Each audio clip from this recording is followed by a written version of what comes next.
All right, let's dive into this, huh?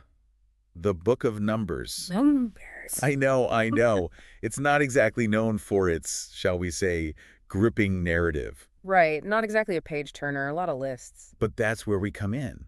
Because buried beneath all those names and numbers, there's actually a fascinating story here. Oh, absolutely. It's like a window into a whole civilization on the move. Exactly. So let's start right at the beginning, shall we? With the census. The census, everyone's favorite. I know. But it's actually way more than just a head count, right? You got it. This was about identity. It was about reaffirming who they were as a people. Because they were on the move, starting this huge journey. Exactly. And remember, this census was taken twice. Once at the beginning, numbers 1, and then again near the end, numbers 26. Interesting. So bookends their journey in a way. Yeah. Exactly, marking those significant moments. And check this out. They were very specific about who they counted. Men, 20 years and older, ready for war.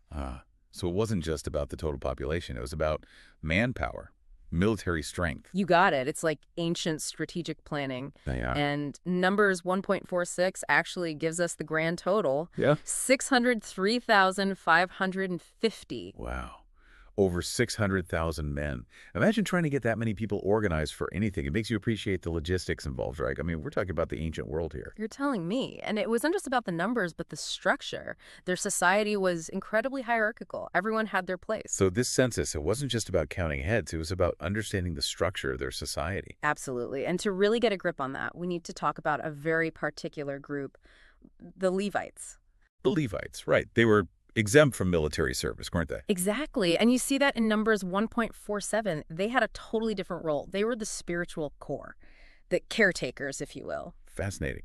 So while everyone else is being counted up for their military might, the Levites are set apart. Precisely. And their numbers are recorded separately in numbers 3 because their service wasn't about warfare. It was about spiritual leadership. And that says a lot about what the Israelites valued, even in the midst of a very, shall we say, dangerous journey. It makes you wonder what that must have been like, right? To be a part of that community on the move with that constant tension between the physical and the spiritual. It really does. And speaking of that tension, we can't talk about the Israelites' journey without talking about their camp. Their camp? You mean how they just sort of camped out in the desert? Oh, no. We're talking organization here. Serious organization. Think of it. They had a designated layout, a blueprint, if you will, for how they set up camp. And it wasn't random at all. All right, color me intrigued. What did this blueprint look like? Picture this, the tabernacle, right smack in the center. The tabernacle, right. The portable dwelling place of God. Exactly. Their most sacred space, right there in the middle. And surrounding it, the 12 tribes, each one had a specific position laid out in numbers 2. So it was like a bullseye with the tabernacle as the target. You got it. And the closer a tribe was to the center, the closer their perceived connection to God. Fascinating. So it wasn't just about practicalities. It was about their relationship to the divine, literally mapped out on the ground. Exactly. And remember, the Levites are spiritual caretakers. Yeah, exempt from the whole war planning thing. Right.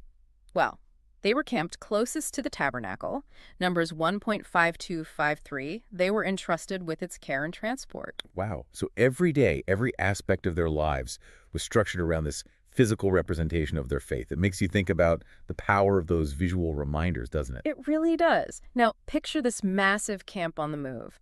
Hundreds of thousands of people, all those animals, belonging. Chaos.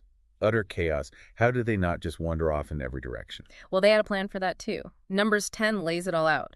The order of the tribes, how they were to march, even who led the way. Seriously. Yeah. They had a marching formation. That's amazing. Oh, absolutely. Judah, for example, considered a leading tribe. They were at the front, numbers 10.14. It was meticulous, organized, everything in its place. So even in the midst of this incredible journey, with all its unknowns and challenges, they maintained this remarkable sense of order. They did.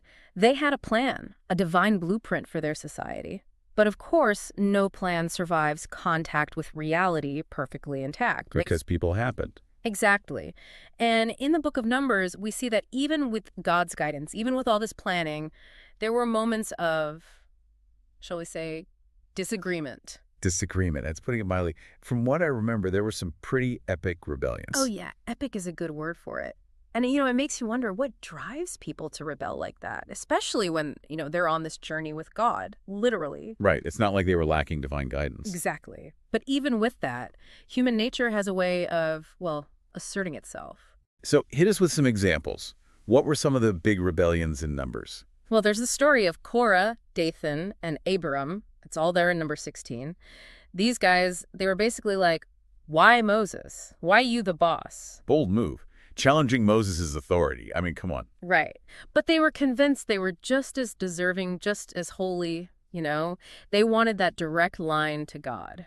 And how'd that work out for them? Not great. Let's just say divine intervention was swift and decisive. I bet.